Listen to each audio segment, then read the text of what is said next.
CMOS battery आपका लगा हुआ है तो उस कंडीशन में क्या होगा, सबसे पहले उसके पास देखेंगे तो वहां पे डायोड लगा होता है 3 लैग का। यहां से एडाप्टर को कनेक्ट करते हैं तो एडाप्टर कनेक्ट करने के बाद एलडीओ वोल्टेज मिलता है। और सीमोस बैटरी लगाने के बाद आप क्या करेंगे, आप क्रिस्टल पे डायरेक्ट फ्रीक्वेंसी चेक कर सकते हैं दोनों पॉइंट पे।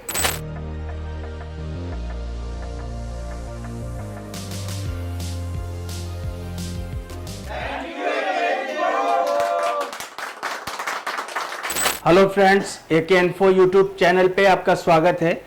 और आज मैं आपको आरटीसी सर्किट के बारे में बताऊंगा कि आरटीसी सर्किट का क्या वर्क है और किस तरीके से ये काम करता है और हमारे लैपटॉप में इसकी क्या ज़रूरत है। तो सबसे पहले देखते हैं कि जब आपने देखा होगा कि बोर्ड में आपका सीमोस बैटरी लगा हुआ होता है, तो सीमोस बैटरी से ही रिलेटेड आपका आरटीसी सर्किट भी होता है। तो सीमोस बैटरी में क्या होता है कि सीमोस बैटरी जब हम स्टार्टिंग में फर्स्ट टाइम पे जब हम लैपटॉप को देखते हैं तो उस कंडीशन में क्या होता है कि हम एडाप्टर की सप्लाई नहीं देते हैं, ना ही उसकी बैटरी कनेक्ट करते हैं, सिर्फ सीमोस बैटरी लगा होता है। तो अगर सीमोस बैटरी आपका लगा हुआ है तो उस कंडीशन में क्या होगा, सबसे पहले उसके पास देखेंगे तो वहां पे डायोड लगा होता है 3 लैग का, या फिर 2 लैग के 2 डायोड अलग से दिए होंगे। तो यहाँ पर जिस तरीके से आप देख रहे हैं कि यहाँ पर 3 लैग का एक डायोड लगा हुआ है, छोटा सा डायोड होगा।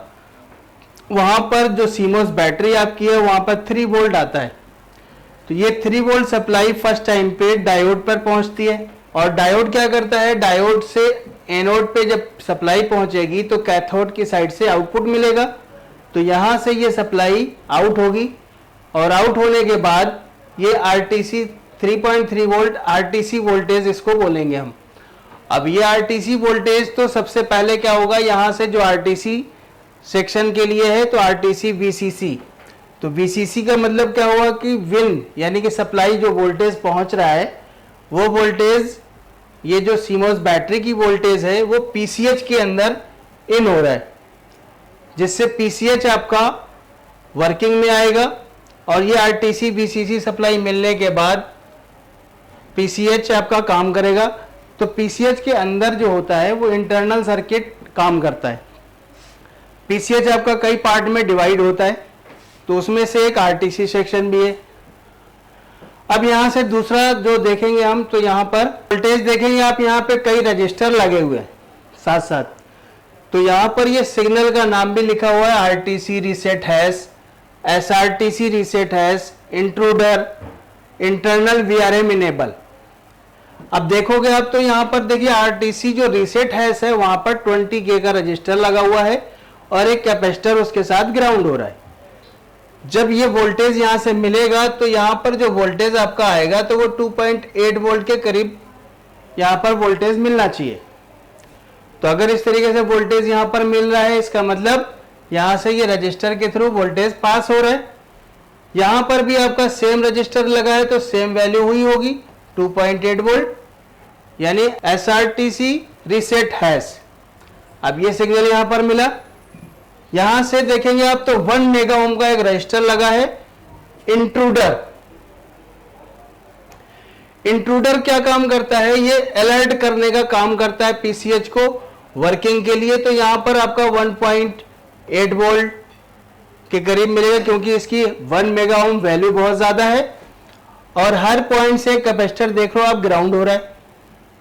इसके बाद यहां पर देखेंगे आप इंटरनल वीआरएम इनेबल। ये इंटरनल वीआरएम इनेबल क्या काम कर रहा है, यहां पर 330K का रजिस्टर लगा हुआ है। तो यहां पर भी आपका 2.56 इस तरीके से वोल्टेज यहां पे भी आपको मिलेगा और ये ऑलरेडी वोल्टेज मिल चुका है। तो यहां पर ये वोल्टेज मिलना चाहिए। अब होता क्या है कि यहां पर जैसे ही वोल्टेज, अगर मान लीजिए कोई भी वोल्टेज मिसिंग होगा तो उस कंडीशन में आरटीसी सेक्शन आपका वर्क नहीं करेगा।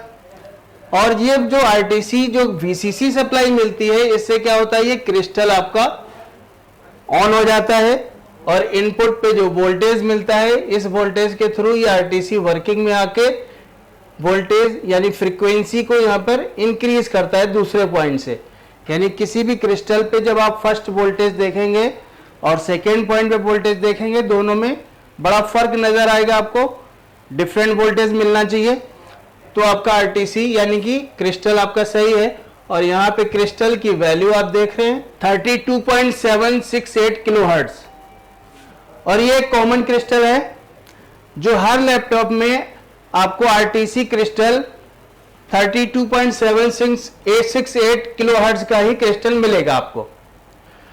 अब इसमें क्या होता है कि जब हम सेकेंड कंडीशन में जब यहां से एडाप्टर को कनेक्ट करते हैं तो एडाप्टर कनेक्ट करने के बाद एलडीओ वोल्टेज मिलता है। तो इस डायोड के दूसरे पॉइंट पे यहां पर एलडीओ वोल्टेज 3.3 वोल्ट मिलेगा। अब बैटरी की वोल्टेज कितनी है 3 वोल्ट और एलडीओ वोल्टेज कितना है 3.3 वोल्ट। तो जब हम एडाप्टर को कनेक्ट करते हैं तो ये आउटपुट 3.3 वोल्ट आउट हो जाता है। और फिर वही सेक्शन है जो लगे हुए हैं, यानी पहले सीमॉस बैटरी के थ्रू वोल्टेज मिल रहा था और अब क्या हो रहा है कि जब एडाप्टर को कनेक्ट किया तो एलडीओ वोल्टेज पीसीएच को मिलने लगा। वोल्टेज वही रहेगा, थोड़ा बहुत फर्क आ जाएगा क्योंकि 3.3 वोल्ट और यहां पर 3 वोल्ट, तो थोड़ा बहुत 1-2 पॉइंट का फर्क होगा। और इस तरीके से ये सर्किट आपका वर्क करेगा। अब आरटीसी जो क्रिस्टल आपका लगा हुआ है, क्रिस्टल का क्या काम होता है, तो क्रिस्टल क्या है फ्रीक्वेंसी जनरेट करता है, जो पीसीएच के लिए फ्रीक्वेंसी जनरेट करेगा। अब इसमें जब ये आरटीसी क्रिस्टल वर्क करता है तो उस कंडीशन में आपका जब आप लैपटॉप को ऑफ करते हैं या फिर ऑन करते हैं तो डेट और टाइम अपडेट हो जाता है। तो ऑटोमेटिक अपडेट होने का मतलब क्या हुआ कि आपका सीमॉस बैटरी भी सही है और क्रिस्टल भी सही है। अब इससे इस सेक्शन से अगर खराब होगा तो उसमें प्रॉब्लम क्या आती है, तो सबसे पहली प्रॉब्लम आप देखेंगे तो डेड कंडीशन की प्रॉब्लम आती है।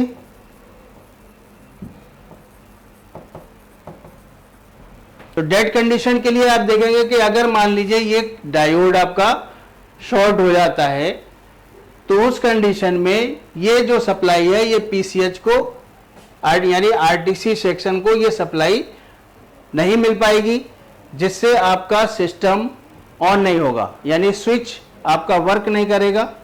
ऑन ऑफ स्विच जो काम करता है वो ट्रिगर नहीं लेगा, तो वो ट्रिगर नहीं लेने से क्या होगा सिस्टम आपका डेड होगा। तो दूसरी कंडीशन जो आपकी है नो ट्रिगर,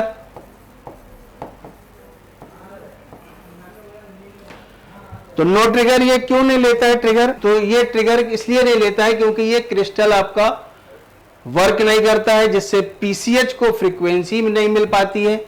और जब पीसीएच को फ्रीक्वेंसी नहीं मिलेगी तो ये जितने भी जो रजिस्टर लगे हुए हैं, जो भी सिग्नल मिल रहे हैं, आरटीसी सेक्शन आपका काम नहीं करता है। अब यहां पे आरटीसी जब पीसीएच वर्क नहीं करेगा तो ऑन ऑफ स्विच का जो सिग्नल आईओ कंट्रोलर से आता है वो आईओ कंट्रोलर से पीसीएच को नहीं पहुंचेगा, जिससे ऑन ऑफ स्विच आपका जो है वो काम नहीं करेगा। तीसरा क्या काम था इसका, ऑटोमेटिक रीस्टार्ट। ऑटोमेटिक ऑन हो जाना, ये तीसरा पॉइंट आ गया। अब ऑटोमेटिक ऑन क्यों हो रहा है, जब आप सीमॉस बैटरी को डिस्कनेक्ट कर देते हैं तो उस कंडीशन में क्या होता है, जैसे डीसी पावर सप्लाई से आप कनेक्ट करते हैं तो वो डायरेक्ट ऑन हो जाता है। तो ऑन होने का रीजन क्या है, क्योंकि सीमॉस से जो ये सिग्नल जो पहुंच रहा है वोल्टेज, ये वोल्टेज आरटीसी सेक्शन काम नहीं करेगा। तो आरटीसी सेक्शन जब काम नहीं करता है तो उस कंडीशन में क्या होता है, एलडीओ वोल्टेज जो मिल रहा है वो एलडीओ वोल्टेज इसको मिलता है, जिसकी वजह से वो सीमॉस को डिस्कनेक्ट समझ के ऑटोमेटिक रन कर जाता है। तो ये ऑटोमेटिक रन करने का मतलब होगा कि एलडीओ वोल्टेज तो मिल रहा है, पीसीएच आपका काम कर रहा है, आरटीसी सेक्शन काम करता है, जिससे आपका स्विच जब ऑन करेंगे तो वो सीमॉस बैटरी लगा होगा तब स्विच के थ्रू ऑन होता है, और विदाउट सीमॉस ऑटोमेटिक आपका जो बोर्ड है वो ऑन हो जाता है। चौथी कंडीशन इसकी क्या होगी, डेट और टाइम।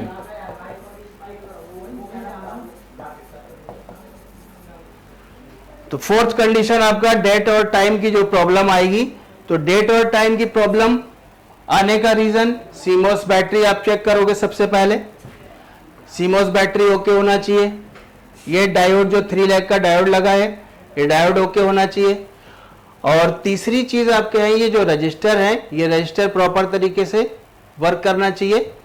और सबसे मेन चीज आप देखेंगे तो यहाँ पर जो कैपेसिटर लगे हुए हैं, ये कैपेसिटर हर पॉइंट से ग्राउंड मिलेगा आपको। अब कैपेसिटर में क्या होगा, कैपेसिटर से भी आप आइडेंटिफाई कर सकते हैं। कैपेसिटर में क्या होगा कि कैपेसिटर जो लगे हुए हैं, ये कैपेसिटर कभी कभी क्या हो रहा है, लीकेज कंडीशन में आ जाते हैं। तो कभी वोल्टेज आ रहा है, कभी नहीं आ रहा है, तो उस कंडीशन में भी आपका सिस्टम जो आपका है लैपटॉप, वो ऑन नहीं होता है, यानी ट्रिगर नहीं लेता है।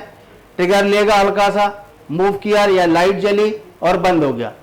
तो इस तरीके की जो कंडीशन आती है, तो उस कंडीशन में क्या होगा कि कभी कभी लीकेज हो जाते हैं। लेकिन अगर ये कैपेसिटर शॉर्ट दिखाते हैं, तो उस कंडीशन में ज्यादातर प्रॉब्लम जो होती है वो पीसीएच की प्रॉब्लम होती है। तो पीसीएच की प्रॉब्लम को किस तरीके से आप फाइंड करेंगे, तो कैपेसिटर अगर शॉर्ट हो रहा है तो कैपेसिटर को आप डिस्कनेक्ट करके चेक करेंगे, तो उसका ट्रैक अगर शॉर्ट दिखा रहा है, इसका मतलब क्या है कि पीसीएच आपका शॉर्ट हो चुका है और वो बोर्ड आपका डैमेज हो गया। तो इस तरीके से आप प्रॉब्लम को सॉल्व कर सकते हैं। अब दूसरी बात यह है कि जब आपका ये आरटीसी सेक्शन ओके होगा, तो आरटीसी सेक्शन ओके होने का मतलब है कि 19 वोल्ट जो सप्लाई मिल रही है वो भी प्रॉपर है, एलडीओ वोल्टेज जो मिल रहा है वो भी प्रॉपर है। क्योंकि ट्रिगर देने पे क्या होगा, एलडीओ वोल्टेज आप कहां कहां जाता है, किस किस सेक्शन को पहुंचता है, ये सारी चीजें पिछले आपको सर्किट डायग्राम में हमने बताया हुआ था। और उस तरीके से आप ट्रेस कर सकते हैं कि आरटीसी सेक्शन हमारा सही है या नहीं है, और पीसीएच आपका काम कर रहा है या नहीं कर रहा है, तो पीसीएच को भी फाइंड कर सकते हैं। क्रिस्टल में प्रॉब्लम है, तो क्रिस्टल को चेक करने के लिए हमको डीएसओ की जरूरत पड़ेगी। तो डीएसओ के थ्रू हम क्या कर सकते हैं, आप अगर आपको मान लीजिए क्रिस्टल की फ्रीक्वेंसी चेक करना है, तो क्या करेंगे, आप बोर्ड लेंगे आप, और बोर्ड में आपको कुछ नहीं करना है, सिर्फ सीमोस बैटरी को लगाना है। और सीमोस बैटरी लगाने के बाद आप क्या करेंगे, आप क्रिस्टल पे डायरेक्ट फ्रीक्वेंसी चेक कर सकते हैं दोनों पॉइंट पे, जो 32.768 किलोहर्ट्ज की फ्रीक्वेंसी आपको मिलेगी। अगर वहां पे फ्रीक्वेंसी मिल रही है तो आरटीसी जो आपका क्रिस्टल है वो ओके है, और ये क्रिस्टल आपको साइन वेव फ्रीक्वेंसी जनरेट करके देता है। तो यहां पर साइन वेव फ्रीक्वेंसी मिलना चाहिए। अब बोर्ड में आप कहां पर ट्रेस करेंगे, तो बोर्ड में ट्रेस करने के लिए सीमोस बैटरी का कनेक्टर लगा हुआ होता है, और कनेक्टर के साथ साथ आप देखेंगे तो कभी ये देखिए यहां पर एक छोटा सा डायोड लगा हुआ है। तो सीमोस बैटरी जब लगी होगी तो आप इस डायोड पे वोल्टेज चेक करेंगे, ये 3 लैग का छोटा सा डायोड होगा। तो जैसा कि यहां पर दिखाया हमने, तो उस तरीके का डायोड आप चेक कर सकते हैं। और किसी भी बोर्ड में आप देख सकते हैं जहां भी सीमोस कनेक्टर होगा वहां पे डायोड लगा होगा। अगर मान लीजिए फ्रंट पे नहीं दिख रहा है तो इसके बैक साइड में चले जाइएगा, तो बैक साइड में देखेंगे तो यहां पर डायोड लगा हुआ है। हर बोर्ड में कॉमन है ये, तो हर बोर्ड में आपको ये सर्किट मिलेगा। आप जिस तरीके से हमने बताया आपको, इस तरीके से प्रॉब्लम को सॉल्व कर सकते हैं। आप ये चारों कंडीशन आप इस तरीके से सॉल्व कर सकते हैं। तो इस वीडियो को ज़्यादा से ज़्यादा शेयर करें, लाइक करें। Thank you.